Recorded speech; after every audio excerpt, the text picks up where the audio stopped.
अस्सलामु अलैकुम वरहमतुल्लाहि वबरकातुहू।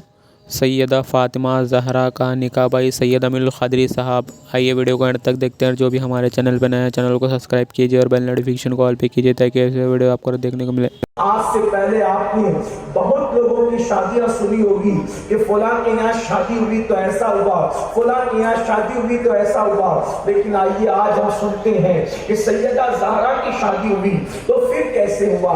अल्लाह अल्लाह। अभी सैयदा तैयबा ताहिरा आबिदा ज़ाहिदा राकिया साजिदा नकिया तकिया राज़िया मर्ज़िया उज़ैरा आलिमा गैर मुअल्लिमा मलका फिरदौस से बड़ी मलका कायनात खातून जन्नत खातून क़यामत तमाम जन्नती औरतों की सरदार सैयदा फ़ातिमा का निकाह होना है। रिश्ता किसके साथ होगा? सुभान अल्लाह। शोर बनेगा सैयदा किसके नसीबे में फ़ातिमा मेरे आका ने फरमाया अली तुम्हारे पास कुछ है। उस वक्त मौलाए कायनात का खुद का अपना मकान भी नहीं था। ये बात याद रखें, मौला अली का खुद का अपना मकान भी नहीं था क्योंकि मौला अली हुजूर अलैहिस्सलाम के घर में पले थे, हुजूर अलैहिस्सलाम के घर में पड़े हुए थे, हुजूर अलैहिस्सलाम के घर में परवरिश हुई थी। तो मौलाए कायनात से पूछा तुम्हारे पास कुछ है? तो या रसूल अल्लाह एक ज़रा है, तलवार है और घोड़ा है, तीन चीजें। तो मैं तलवार और घोड़ा तुम्हें लगेगा, काम आएगा, ज़रा बेच दो। ज़रा के बारे में कई रिवायतें हैं। एक तो ये कि यहूदी के पास गिरवी रख दी, एक तो ये कि बेच दी, जिसके पास बेची उसका तस्करा नहीं है। लेकिन एक रिवायत जो चूंकि मेरी आदत है मैं हमेशा वो पढ़ने की कोशिश करता हूँ जिससे अपनी आत्माओं की शान जाहिर हो। यही तो बात है। अल्लाह अकबर। वो ज़रा लेकर तवज्जो करना बेखुसूस असहाबे रसूल के गुस्ताखों की तवज्जो चाहता हूँ। आशिक तो सुन ही रहे हैं और मैंने पहले दो रिवायतें पढ़ दी, ये भी रिवायत है इसलिए पढ़ रहा हूं जिसका जो ज़ौक़ कबूल करे। अल्लाह अल्लाह। वो ज़रा लेकर मौलाए कायनात उस्मान गनी के घर गए और जा करके कहा उस्मान ये ज़रा बेचनी है जो रसूलुल्लाह ने मुझे दी है। और उस्मान गनी ने कहा क्यों, क्या वजह है? तो फरमाया कि मेरा निकाह हो रहा है और मुझे जरूरत है महर अदा करने के लिए, इसलिए मैं ज़रा बेचना चाहता हूँ। काली कितने में देंगे? तो ये कीमत आप तय करें। तो अल्लाह अकबर। उस्मान गनी ने फरमाया 400 दिरहम में ये ज़रा मैं लेता हूँ। अल्लाह अकबर। और फिर कहा अली ये ज़रा लेके तुम किसी और के पास भी जा सकते थे, लेकिन तुमने कितना करम किया कि तुम मेरे पास आए, किसी और के पास नहीं गए। उस खुशी में मैं 400 दिरहम का इजाफा और करता हूँ। और फिर कहा अली जब किसी की शादी हो तो तोहफा देना सुन्नत है, तो ये ज़रा मैं निकाह की खुशी में तुम्हें बतौर तोहफा अता करता हूं। नारे तकबीर, नारे रिसालत, हज़रते सहाबा इकराम। ये उनमें प्यार था, उनमें मोहब्बत थी। इसीलिए मेरे इमाम कहते तेरे चारों हमदम है एक जान, ये तेरे चारों हमदम है एक जान एक दिल। अबू बकर फारूक उस्मान अली है, अबू बकर फारूक उस्मान अली है। ये एक रिवायत हो गई। दूसरी रिवायत अब सुने, उसमें ये तस्करा नहीं है, अब उसको सुने।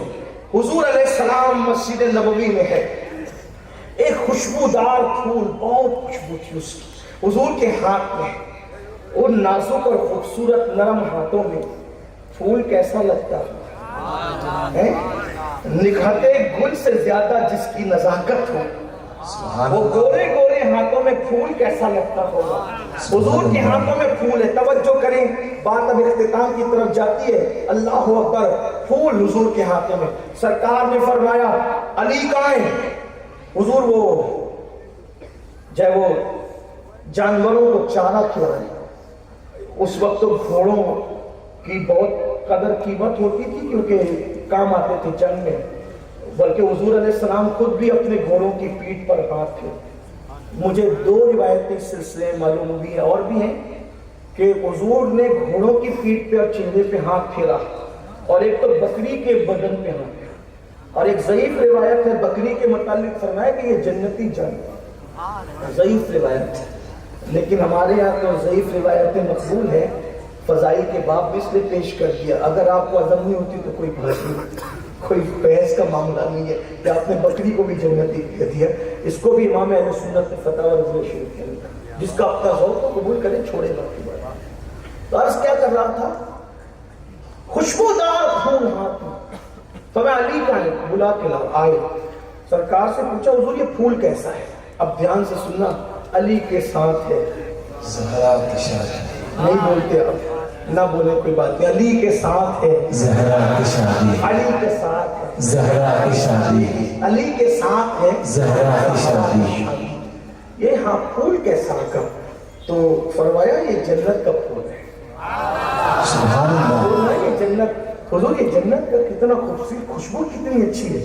اور تمہیں بتاؤں یہ کیوں میرے ہاتھ میں ہے, یہ کیوں میرے ہاتھ میں ہے؟ یہ تم لوگ, یہ تم لوگ مولا کائنات کو دیا, آپ نے. حضور کیا مطلب؟ فرمایا آج آسمان سے تیسرے آسمان پہ رہنے والا ایک فرشتہ میرے پاس آیا. سبحان اس سے اللہ. پہلے وہ کبھی نہیں آیا. کہا حضور وہ آیا, کہا اس کا نام محمود ہے, اس فرشتے کا نام محمود ہے. اور اس نے کہا یا رسول اللہ, آج اللہ نے رات کے آخری حصے میں, جب دنیا میں رات کا آخری حصہ تھا, کیونکہ آسمانوں پر تو رات نہیں ہے نا, لیکن دنیا میں رات کا آخری حصہ تھا, اس وقت اللہ پاک نے جو ہے وہ فرشتے کو, منادی کو حکم دیا کہ اعلان کریں سارے فرشتے, جنت والے, آسمان والے, سب ایک جگہ جمع ہو جائیں. جیسے اللہ کی شان ہے, جہاں اس کی جمع کرنا چاہا. اور پھر میں بھی اس طبقے میں گیا تو میں نے کیا دیکھا کہ اللہ اکبر, اس وقت فرمایا جا رہا تھا کہ آج علی کا نکاح فاطمہ کے ساتھ کیا جا رہا ہے آسمانوں پر. سبحان اللہ. اور شجر طوبہ کو حکم ہوا کہ وہ اپنے پھول نچھاور, اس نکاح میں پھول نچھاور کریں. تو پھول نچھاور کیا, اس میں سے ایک پھول لایا گیا جو آپ کے ہاتھ میں دیا گیا ہے. اور ایک روایت ہے اللہ اکبر کہ جب جبریل امین یہ خبر لے کر آئے تو جبریل امین نے کہا یا رسول اللہ, آسمانوں پر علی و فاطمہ کا نکاح ہو چکا ہے, اللہ کا حکم ہے زمین پر آپ نکاح کر دیں. تو میرے آقا نے پوچھا جبریل مہر کیا مقرر کیا گیا آسمانوں پر؟ اس لیے کہ آسمان پہ تو درہم و دینار نہیں, تو جہاں آسمانوں پر مہر کیا مقرر کیا گیا؟ تو جبریل امین کہتے یا رسول اللہ, جب علی و فاطمہ کا نکاح ہوا تو اللہ نے حکم دیا کہ میں شجر طوبہ کو پکڑ کر ہلاؤں, اس کو حرکت دوں. تو میں نے حرکت دی اور جتنے اہل بیت کے محیط تھے ان کی تعداد کے مطابق پتے جھڑے, اور ہر پتے پہ اہل بیت کے محیط کا نام لکھا تھا. فاطمہ کے مہر میں ان سب کی مغفرت کر دی. سبحان اللہ. نعرہ تکبیر, نعرہ رسالت, ذکر سیدہ کائنات. آپ زمین پہ نکاح کر دیں. تو پھر میرے آقا نے بولا جاؤ ابو بکر کو, عمر کو, عثمان کو, علی کو, اور میرے آقا نے اصحاب کے نام لیے. اور پھر وہ محفل زمین پر سجی, اور جب زمین پر سجی تو پھر نکاح ہوا.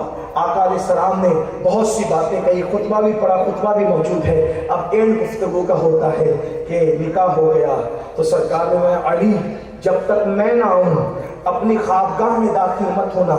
اور اس وقت دنیا نے دیکھا اللہ کے رسول علیہ السلام اپنی شہزادی کو رخصت کرتے ہیں تو شہزادی کے سر پہ جو چادر ڈالی جاتی ہے اس میں کم و بیش 17 پیون لگے ہوئے تھے. اللہ کے رسول علیہ السلام نے اپنی شہزادی کو اپنے گھر سے یہ کہہ کے فاطمہ آج تیرے بابا کے پاس بظاہر اتنا ہی ہے, کاش تیری امی خدیجہ حیات ہوتی تو کچھ اور بھی انتظام کرتی, لیکن تمہارے لیے یہی ہے. میں کہتا ہوں آقا اگر چاہتے تو جنت کا لباس آتا, جنت کے جوڑے آتے, لیکن میرے آقا علیہ السلام نے اپنی شہزادی کو اتنی سادگی سے رخصت کر کے غریبوں کی غربت پر اپنی سنتوں کا پردہ ڈال دیا کہ اگر تمہاری بیٹیاں یہاں آخر میں ایک بات ضرور کہوں گا, پڑھنا چاہوں گا. اللہ اکبر. حضرت ام ایمن کہتی ہے, کئی روایتیں اس پر بھی, لیکن ایک روایت سن لیں. ام ایمن کہتی ہے جب میں نے رسول اللہ سے عرض کیا آقا ان کا بستر کیسا ہوگا, تو میرے آقا علیہ السلام نے مجھ سے فرمایا ریت جما دو اور اس پر ایک چادر بچھا دو. تو ریت جمائی گئی اور اس پر بکرے کا چمڑا بچھا دیا گیا. وہی پہلی شب کا علی و فاطمہ کا بستر تھا.